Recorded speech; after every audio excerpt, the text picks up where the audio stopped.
Aklat ng mga awit, 66. Psalm 66.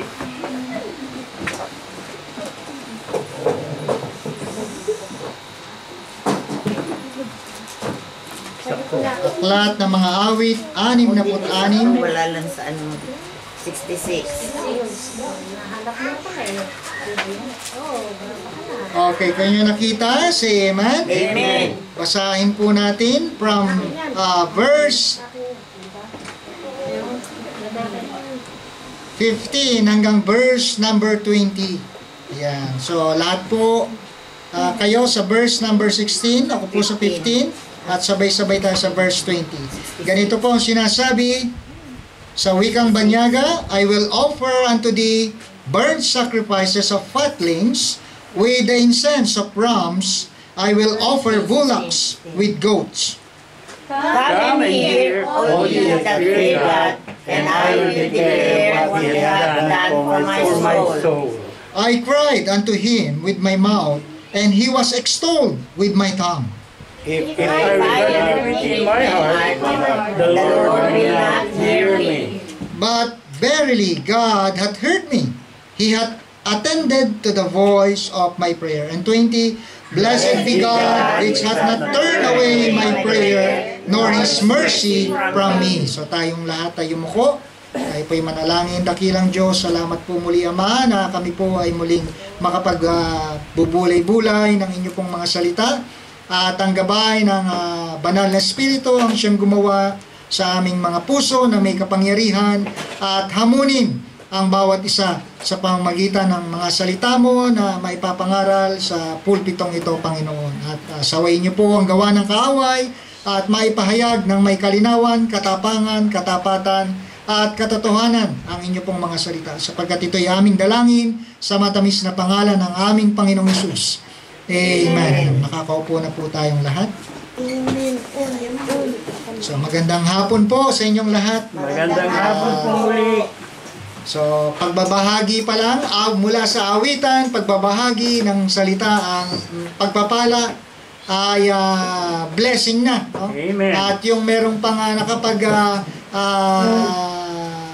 bigay ng tanging awitin, no, sa inawit ng nanay kanina na Wonderful Grace of Jesus, na dating hindi naman talaga na-enjoy ng nanay yan, kung ano man mensahe meron niya.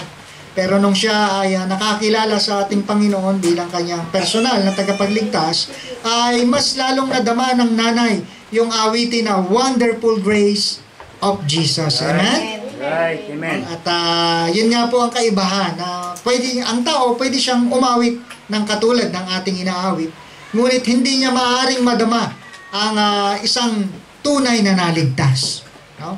At yan po ay naranasan natin nung tayo ay nagtiwala sa pangako ng ating Panginoon na ang lahat ng mananampalataya sa ginawa ng kamatayan ng ating Panginoon sa krus ay may pangako ng katiyakan ng langit at buhay na walang hanggan. Amen? Amen. At ganun din ang inawit ng aming mag-anak, A Glorious Church.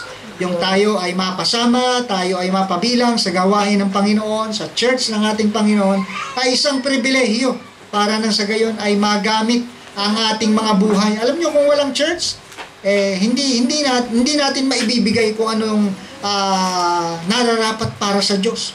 Right, amen. Sapagkat wala tayong katawan na pinapahalagahan.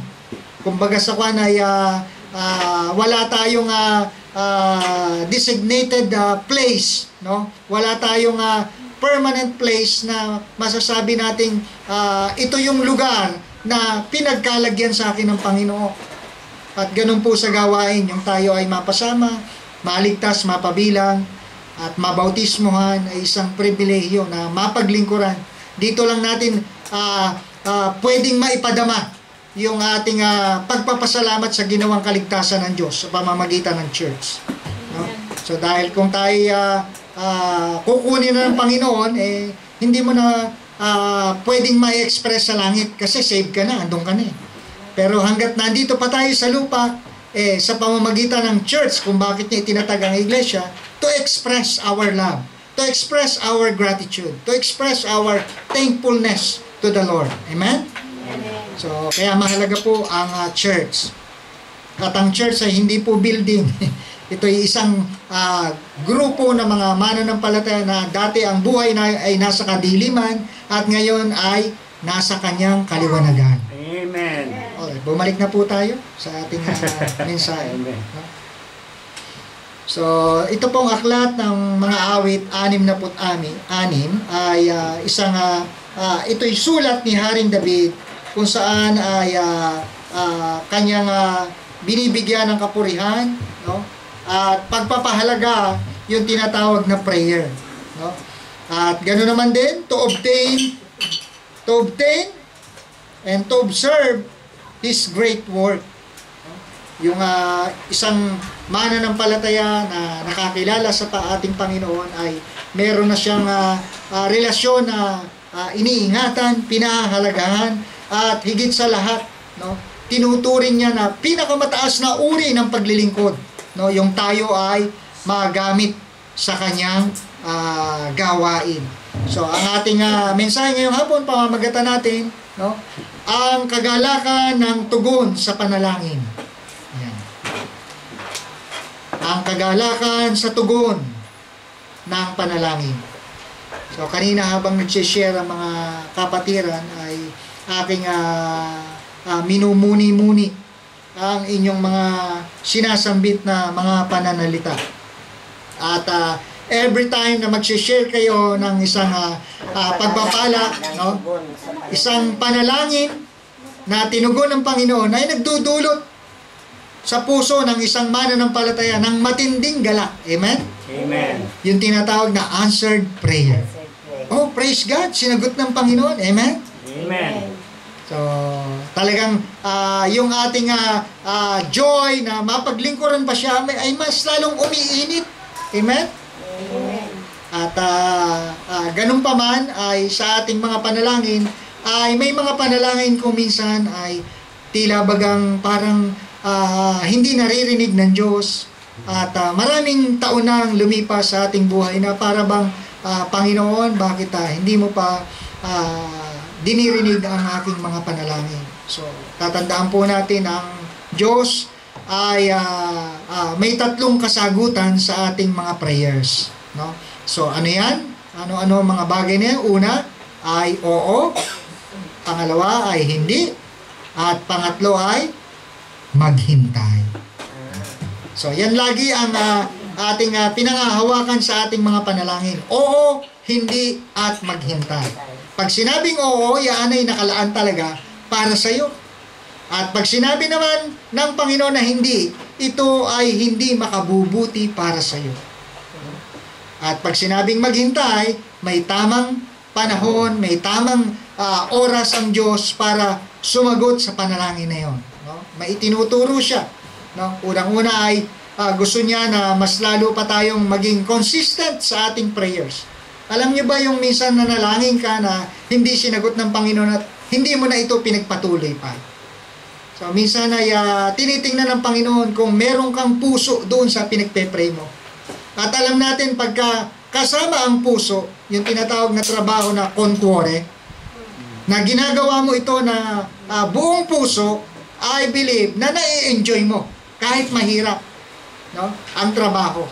As long na nandun yung puso mo, dedicated, ibig sabihin. At ganoon din, pagka tayo nananalangin sa Diyos, at kung ito ay concuore, consistent siya. Patuloy mong pinapanalangin, hindi ka nagsasawa hanggat hindi sinasagot ng Panginoon. Amen? Okay, at ito ngayon yung panalangin ni David, na may express niya yung kagalakan ng isang prayer na sinasagot ng ating Panginoon. So, a true testimony has power. No? Yung inyong sharing of blessing kanina.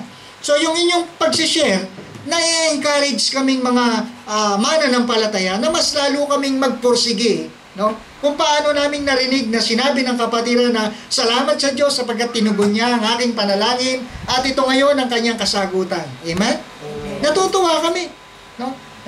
Kabuti ng Diyos sa buhay ni kapatid na ganito. Kabuti ng Diyos, katapat ng Diyos sa buhay ni kapatid na ganito.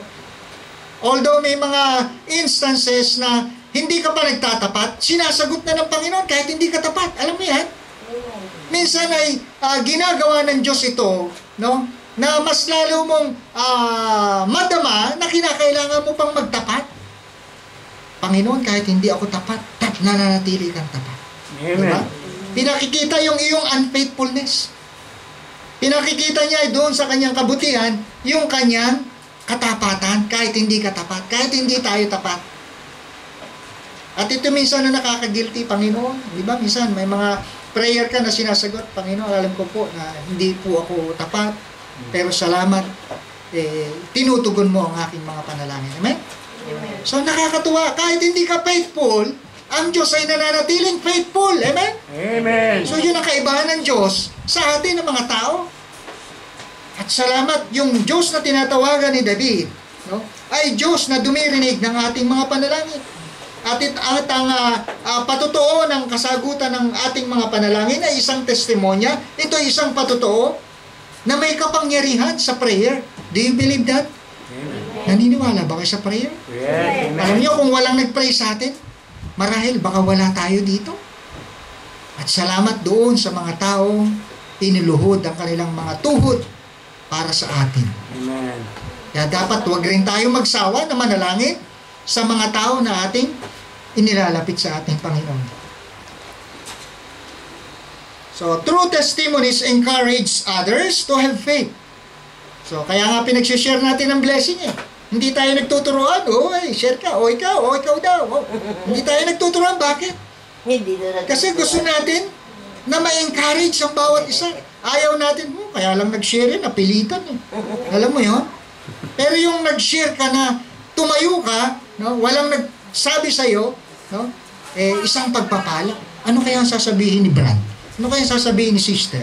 No? Magugulat ka na lang, may mga nasasambit siya na ang Diyos pala ay gumagawa sa buhay niya. At dahil doon sa kanyang pagsasalita, kanyang pagsishare, sa kanyang testimony, na-encourage tayo, amen? Amen. Natutuwa tayo. Tayo mga matatagal ng Kristiyano, pero yung bago lang, kaya lang, bakit sunod-sunod ang tugon ng Panginoon sa buhay mo? Amen. No? Minsan kahit simple lang, pag pinasalamatan mo ang Diyos, no? Iba ang dating sa iba eh. Kabuti ng Diyos sa pamilya mo to, sa taong ito. Diba? Na-encourage tayo. Kaya pagka nagsishare kayo ng blessing, siguraduhin yung hindi kayo napilitan. Siguraduhin nyo lang hindi kayo naituro. Amen? Parang mahinahin yun eh. Amen. Okay. Tinatamaan ako. Ayan. So, okay. Answered prayer brings glory to God. No? So, yung tayo ay makapag patotoo, no, sa ating mga sinagot na panalangin, ay dapat ibalik natin ang kaluwalhatian sa Diyos. No? At syempre, pagka tayo humihingi ng mga prayer request, bakit ba sinasabi pa Pastor Manuel sa kongregasyon na ito ang pakisama niyo po sa prayer ang aming pamilya? Ba't kinakailangan pa po sabihin? Alam naman ng Diyos. Pwedeng hindi naman nasabihin. Alam niyo po ang kaibahan ng sinasabi? Mas maraming nananalangin para sa iyo. Mas maraming prayer, mas makapangyarihan. Amen? Right. Amen. Tayo nga, di natin masabing tapat tayo. Paano kung yung nagpe-pray sa'yo, mas tapat sa'yo? Di mas effective ang prayer niya. Tama? Amen. Yun yung sinabi ng James, na ang panalangin ng isang matuwid ay dinidinig ng Diyos. Makapangyarihan. Spiritual prayer. No? So, he decided to tell them about God answering his prayer. Dito sa verse number 16. Balikan po natin. 66:16. Are you there? Amen. Come and hear, all ye that fear God, and I will declare what He hath done for my soul. Nakita niyo? Nagpapatotoo siya dito. Hali kayo, mga kapatid. Pakinggan niyo. No? Kayong lahat na may takot sa Diyos at aking ihahayag, ipapahayag kung anong kanyang ginawa sa aking buhay. Amen? Amen. So kaya pagka tayo nagsishare ng blessing, yan yung sinasabi ni David. Pakinggan nyo mga kapatid. Kaya nga pagka may nagsishare, sasabi ko, nagsishare po si brother ganito para makinig kayo. At pag may nagsishare ng blessing, wag ko anong ginagawa. Kislot-kislot sa upuan. Ginagawa. No?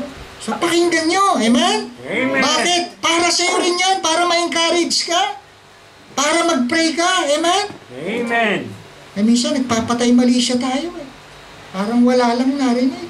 No? Kaya minsan, inuulit ko. Amen? Amen. Tingnan nyo, di kayo maka-amen. Amen? Amen. Kinuha na ng mga protestante yung salitang hallelujah. Kinuha na ng mga charismatic yung praise the Lord. No, ng mga born again. Amen. Amen na lang natira sa atin. Di pa kayo nag-amen. Amen? Amen. Ang ibig sabihin ng amen, yan ay pangalan ng ating Panginoon. No? At ang ibig sabihin ng amen, opo, ako ay sumasang-ayon. Yan ang kahulugan ng amen. Alright, so tuloy natin. Number 1. Nasa introduction pa lang po tayo. Amen. Yun. Tulusipong ko eh. So, ang praise become part of this prayer. So, praise become part of this prayer. So, sa verse number 16 hanggang 17, ang sabi niya, sa 17, I cried unto him with my mouth, and he was extolled with my tongue. So, alam niyo ba ang salitang I cried unto him with my mouth? Aking sinisigaw, aking sinasabi, aking sinasalita. No? So, yung Old English na shout, no? Cried. So, sa panahon natin, yung salitang cried, umiiyak. Umiiyak. No? So, medyo malayo na. Kaya, hindi tayo naniniwala sa new version ng Biblia. Kasi bumababaw ang kahulugan ng salita ng ating Panginoon. No? Naku, umiiyak pala ito. No? Nung tumatawag sa Panginoon. Yung pala ang kahulugan ito, siya'y tumatawag sa Panginoon. So, magkaiba yun. No? Kaya yung marites, mahirap eh. Dahil pag may sinabi ka, pagdating sa iba, hindi na yun nung sinabi mo. May dagdag. No? May dagdag, may bawas. No? Pero yung sinabi ni David sa ating Panginoon, I cried unto the Lord. No? I cried unto Him with my mouth. So minsan, alam niyo, panalangin, hindi lang talaga kinakailangan ng isip. Bagaman ang Diyos makapangyarihan, alam niya kung anong laman ng ating puso. Minsan, kinakailangan lumabas sa iyong bibig. Right. Kaya hindi masama magsabi ng iyong panalangin sa Diyos. Sabi nga ng pastor, mas maganda nga kung iiyak mo eh. At iluhod mo. No? Nakabutas ka na ba ng pantalon sa kakapanalangin? Hindi pa siguro. Diba? Ibig sabihin, hindi pa tayo ganun ka-faithful, mga kapatid. At kailangan pa natin dagdagan ang ating oras ng panalangin. So mamaya sa ating prayer cottage, hindi sapat ang oras ng ating panalangin. Marami pa dapat tayong ipag-pray. Amen? Hindi lang ang pangangailangan ng ating church, ang ating buhay spiritual, ng ating pamilya. So, ang ating bansa, marami pa. Kaya minsan magugulat tayo na may mga prayer na tayo dapat na sambitin na hindi natin na nasasabi, nagugulat na lang tayo. Naku, ba't ba hindi ko na ipag-pray yun? So, although yung aking amain na kinukwento kong yumao na, no? So, although sinasama ko siya sa panalangin, no? Kaya lang mahirap talaga na ang panalangin natin hindi consistent. Dapat talaga tuloy-tuloy. Ayaw kasi ng Diyos na para tayong tipaklo. No? Yung pabago-bago. No? Kinakailangan maging consistent tayo. No? At ito ang sinabi ni David na yung panalangin na may pagpuri sa Diyos, parang kinukwento niya na may konting, kumbaga parang drama. No? Although totoo naman. So, sabi niya, I cried unto Him with my mouth. He was extolled. Yung salitang extolled, praise with my tongue. No? So, pinapupurihan niya, pinasasalamatan niya, itinataas niya ang pangalan ng Panginoon. Alam niyo sa ating prayer, wala dapat maitaas. Kaya alam nyo, minsan magugulat ka pag nagpe-pray ka. Pagka nag-pray ka, at yung panalangin mo, minsan napupunta sa huli. Alam mo yun? Nakakalimutan mo na minsan ang sarili mo. Nauuna mo pa ang iba ipag-pray bago ang sarili mo. at nahihingi mo na lang sa Panginoon sa bandang huli. Bakit? Tinuturuan ka ng unselfishness. Kasi ang taong gusto niya, siya lagi ang una. No? Tingnan niyo sa pagkain, pagkahuli, nakasibangot na, di ba? Nabusan Ubos na. na, sandok na lahat eh. Wala na ako mako, sabaw na lang. Di ba? Bagay sa akin. So, nakita, masama ang loob, di ba? Pero ang Kristiyano, no? Talagang hinuhuli niya, inuuna niya ang lahat. Amen? Amen. So, kaya sa prayer, tinuturuan tayo kung paano maging unselfish. Ano, nagbibigay tayo ng time para sa iba. Minsan, wala ka ng time sa sarili mo, mauna mo lang ang iba. So, ganun ang ministry ng Panginoon. Bakit? Yung gusto raw maging dakila, no, sa harapan ng Panginoon, dapat siya maging mababa, maging huli. So nakita nyo, kaya sa gawain ng Panginoon, hindi payabangan. Dapat kung gusto mong pansinin ng Panginoon, ihuli mo ang sarili mo. Unahin mo ang kalooban niya. Unahin mo ang iba. Okay. Paano nangyari na mapapurihan ng Diyos sa hinaharap ng mga problema ni David? So meron siyang mga kinakaharap ng mga suliranin. Diba yung kanyang anak? No, isa lang yatang nagkaroon siyang anak na naglingkod sa ating Panginoon, na nagpatayo ng templo, na si Haring Solomon. No? Kaya ganun pa man, bagaman siya nasa kalooban ng ginagawa niya ang kalooban ng Diyos, kaya lang ay meron siyang mga pansariling kagustuhan, yung tinatawag na permissive will. Alam niyo, minsan kahit tayo mga Kristiyano na, kahit na tayo sa langit na pupunta, kabilang na tayo sa pamilya ng Diyos, meron tayong mga permissive will. Ano yan? Minsan kahit hindi kalooban ng Diyos, pinipilit natin. That is permissive will. So ano nangyari? Doon sa permissive will ni Solomon, alam natin na ang naglayo kay Solomon sa Diyos, walang iba kundi yung kanyang mga concubines. Yung kanyang maraming asawa. Dahil iba-ibang lahi, no? At hindi na niya, ilan ba yung kanyang concubines? Napakadami, daan. No? So, yung 365 days kahit araw-araw, iba-iba hindi, sa dami. No? So, nakita natin na hindi rin nakabuti para sa kanya. And then, yung kanyang isa pang anak, no, na nagrebelde sa kanya, sino yan? Si Absalom. No? Na mismo kanyang sariling ama gustong patayin si David. So ito yung problema ng tatay David. Anak niya nagtatangkang patayin ang kanyang ama. So hindi madali ang maging tatay, tama? Right. Mahirap magpalaki na anak nung tulad ni Limbel. Alam niyo sinasabi ko. Pagka may sakit, talagang hindi ka na natutulog. Mahawakan mo lang siya, no? Maalagaan mo lang siya. And then, nung lumaki, papatayin ka. Parang hindi makatarungan di ba? At hindi madali pong magdala ng panalangin sa paanan ng Panginoon. Mahirap. Kaya nga, kailangan natin ng more time para ipanalangin sila. Habang sila'y natutulog, pinagpe-pray mo ba sila? Habang sila'y nakapikit? So, maging ang ating mga may bahay, pag-pray natin, ang ating mga mister. So, bakit? Kasi dito lang nakakagawa ang kamay ng Diyos pagka tayo nagpe-pray. Kaya dito makikita natin parang ang pagkukwento ni David ay parang drama sa kanyang buhay, yung mga nagaganap.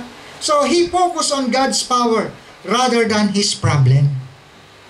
So, ito napakagandang attitude ng isang Kristiyano na kahit tayo maraming dinadala, mga kabigatan sa buhay, and yet, ang ating focus ang Panginoon pa rin. Amen. Panginoon, wala akong magagawa kung hindi mo ako tutulungan. Amen. Amen? Salamat, may Diyos na alam niya ang iyong pinagdaraanan.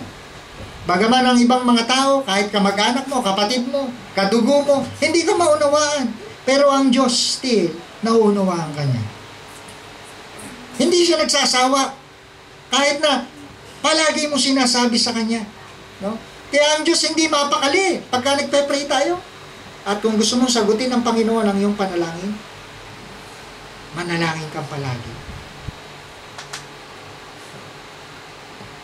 So he prayed earnestly and praised God continually. Alam mo, pinakamahirap sa buhay ng isang Kristiyano, yung marami ka ng problemang pinagdaraanan sa buhay mo. And yet, nakukuha mo pang dumalo ng church.